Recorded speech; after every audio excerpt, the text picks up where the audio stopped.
Мерабаныз, азиз сейірчілеріміз. Бүгінгі программамызда Крым Татар тарихи медени асабалық музейінің илми хадимы Мустафа Мустафаев бұлына. Мустафа аға, хош келдіңіз. Хош келдің. Мустафа аға, сіз енді екінші сефер біздің студиямызға келесіңіз, çok сағылыңыз, сіз еле керчектен де пек мерақлы соғбет етмейе. Мустафа аға, білеміз ки, сіз бүтін өмір девамында айтсақ да, бұл doğru olur. Bizim ұлы қараманларымыз еле, белі де olmağan қараманларымыз еле оғрашасыңыз, олардың фаалиеті еле оғрашасыңыз. Мустафа аға, ve şimdiki zaman siz ne ile uğraşasınız? В последнее время у нас было, в смысле, одно из новых открытий. У нас в народе есть еще полный кавалер медалей за отвагу. Или Абдуль-Каюм Эбулисов. То есть это тоже приравнивается к званию Героя Советского Союза. Так что день ото дня, как вы видите, в крымско-татарском народе процент героев, участвующих в Великой Отечественной войне, растет, растет и растет. А ведь какой бы он мог быть, если задуматься о том, что когда-то не то что фальсифицировалась, но искусственно принижалась роль и участие крымско-татарского народа в Великой Отечественной войне. Вот представьте себе мысленно. Вот получается, если послушать аудиторию, которая противовес всегда выговаривала, то так, все народы Крыма встали на защиту Крыма. А вот ее коренной народ, крымские татары, почему-то, понимаете, пошли в другую сторону. Это если взять, к примеру, таких лжеученых, как бывший консул России Андреев, который высказался так. Вот. Вопрос стоит в таком плане. В далеком 2004 году в газете была опубликована статья с круглого стола. На этом круглом столе сидят 5 ученых мужей. Идет как раз-таки речь об участии крымских татар в Великой Отечественной войне. И они авторитетно заявляют, что якобы за все время Великой Отечественной войны в ряды Красной Армии было призвано всего 20 тысяч крымских татар.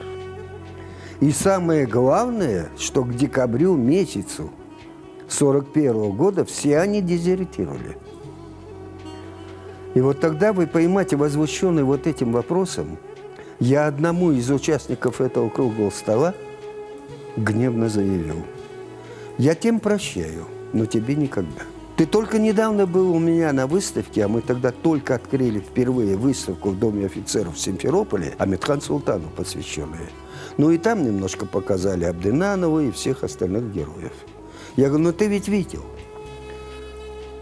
у такого народа по проценту соотношения количество героев больше, чем у любого другого. А ты заявил такие вещи. Вы понимаете, вот чем больше изучаешь историю, тем больше проникаешься в ее тонкости. Те 20 тысяч, о которых они говорят, это те призванные при тотальной мобилизации, которая произошла, когда Манштейн в сентябре месяце подошел уже по ту сторону Перекопа. Когда в Крыму действительно была проведена тотальная мобилизация. Что это значит? Тех, которых не призвали по условиям переростков, тех недоростков, но их призвали. Когда, как я сказал, Манштейн подошел по ту сторону Перекопа, была проведена тотальная мобилизация. И вот тогда было создано 4 дополнительные дивизии народного ополчения. И представьте себе, что эти люди, не проходя курс молодого солдата, и даже чувствуя по вооружению, на 5-7 человек одна винтовка, были брошены противостоять против этой механизированной части немцев к Перекопу. Вот об этом можно было им сказать. Да, там преобладание в отдельной дивизии было действительно крымских татар.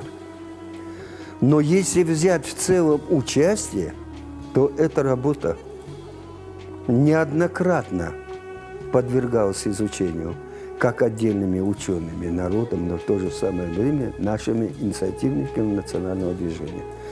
Вы знаете, была проведена подворовая перепись, у кого в семье, сколько человек воевало, какие награды и так далее. Мустафа аға, сіздің мәліматларыңызға көре не қадар біздің ватандашларымыз ұлы ватан жеңгінде иштирак етті? Если взять материалы, которые приводились исключительно работой инициативников национального движения, они ведь провели кропотливейшую работу.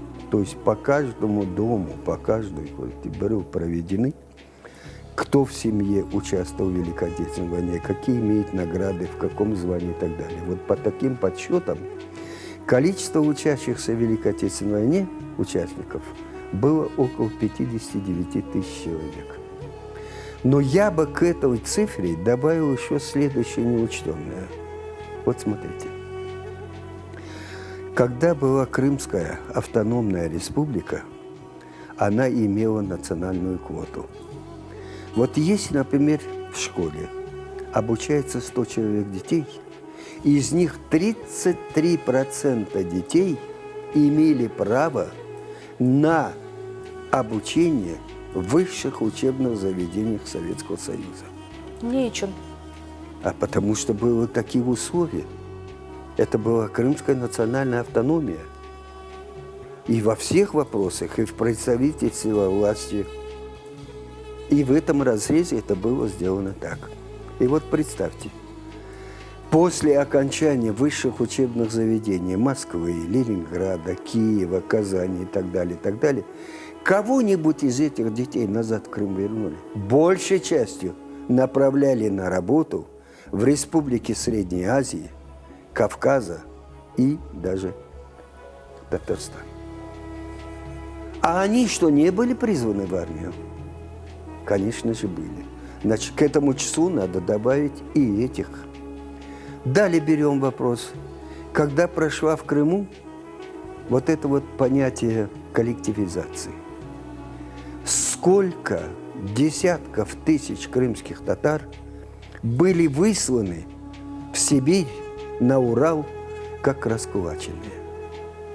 А разве среди них не было призванных в ряды армии?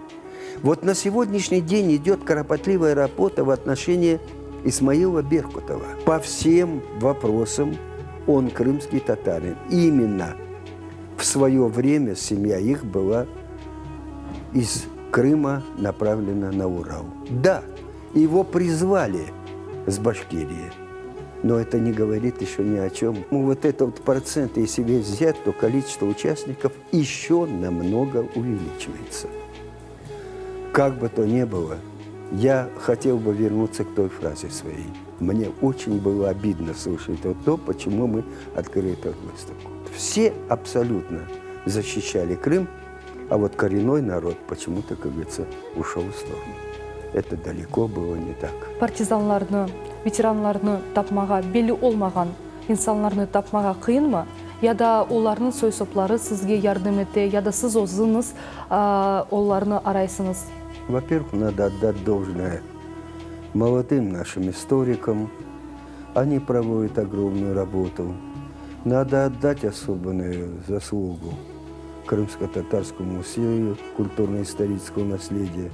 Сотрудники музея систематически день изо дня. Ну, конечно, нельзя скрыть того, что есть и многие люди, после того, как несколько раз в телевидении этот вопрос был освещен, есть на сегодняшний день люди приходят с портретами своих родственников, стараются показать нам с тем, чтобы мы, как говорится, учли, показали, сделали весь вопрос. Такая кропотливая работа тоже проводится сотрудниками музея много. Вот то, что я вам сказал, вот понимаете, вот Эйбулейсов. Вот. Радист во время Великой Отечественной войны непосредственно под огнем противника приходил, ремонтировал танки, в смысле там рации устанавливал их и так далее. И вот так вот в течение, как говорится, всех боевых действий, как я вам говорю, награжден был 4 медалями за отвагу. Это очень кропотливая большая работа. По количеству героев Советского Союза и полных кавалеров орденов славы мы можем с гордостью сказать, что наш народ не отстает ни от одного другого, а наоборот, далеко уходит вперед. В плеяду всех наших героев, дважды героя Амирхан Султана, Абдуль Тифука, Узейра Абдураманова и так далее, влилась с 1 сентября и Алиме Абдынанова.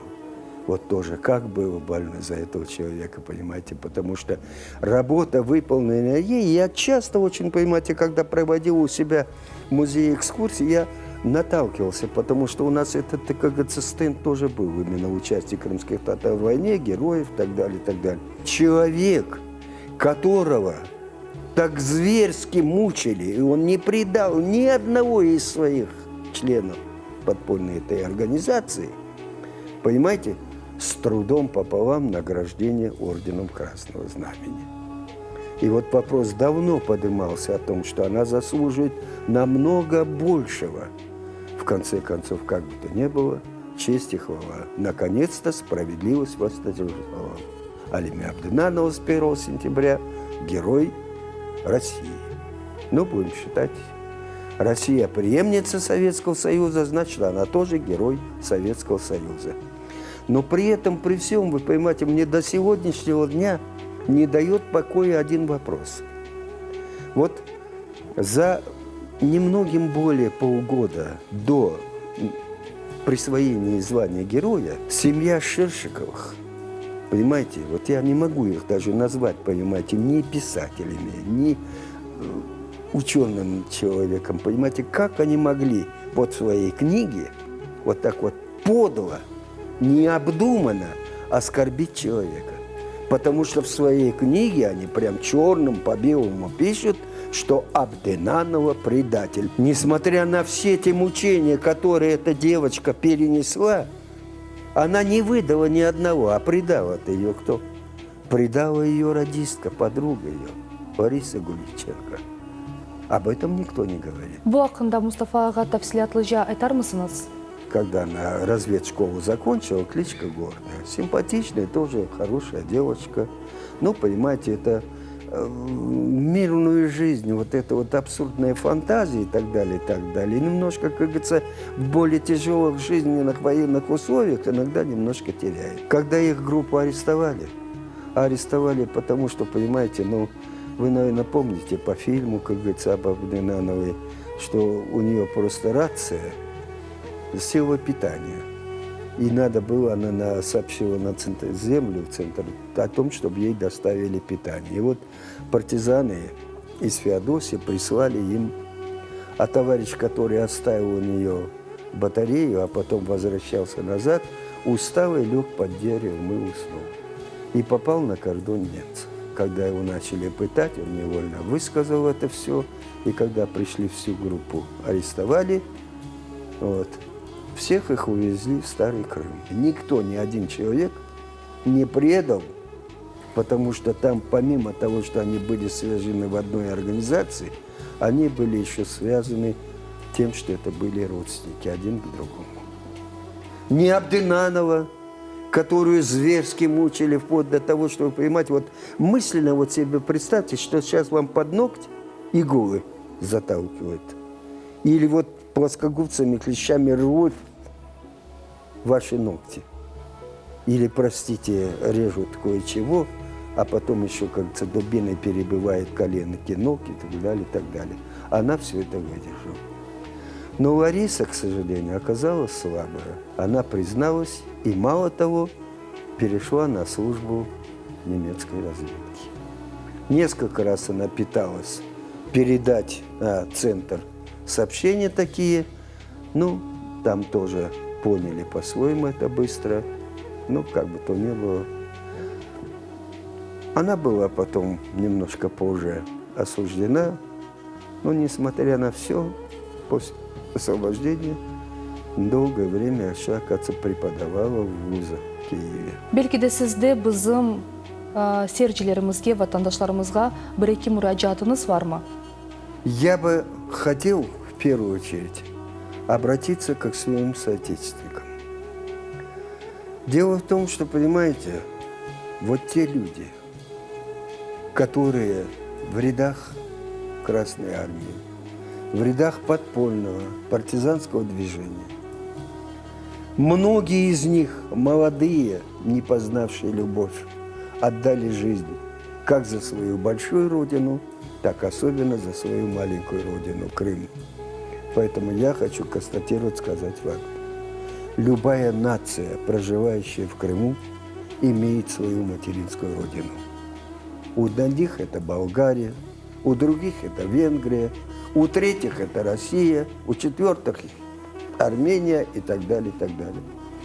Только крымско-татарский народ вот здесь, на вот этом участке, который в свое время Павел Неруда назвал орденом на груди планеты, то есть на полуострове Крым, считает свою родину. И поэтому мы должны быть достойны этой родины, достойной памяти тех людей, которые ее героически отстаивали, как в Первую мировую войну, так и во Вторую мировую войну, так и поэтому, чтобы они были достойны этой памяти. Если кто-нибудь имеет на сегодняшний день родственников своих, которых мы по какой-то причине еще не учли, пусть обратятся к нам в музей. Мы всегда с радостью встретим, продолжим, потому что никто, ни один человек, как в памяти правильно говорят, не ставший известным, а сколько их без вести пропало, не может быть спокойно быть на совести ни живого человека, ни того, чью память мы сегодня храним. Мы открыли недавно выставку. Эта выставка называется «Навеки в памяти народной». Я приглашаю всех, потому что они могут воочию убедиться, посмотрев на тех документах, на тех фотографиях, на тех представленных экспонатов, и действительно о той роли, которую на алтарь Победы принес наш народ. Добро пожаловать. Sağ olunuz Mustafa ağa, kelgeniniz için de sağ olunuz. Hürmetli dostlar, bizim programımız sonuna yetti. Biz ile olunuz. Sağlıkla kalınız.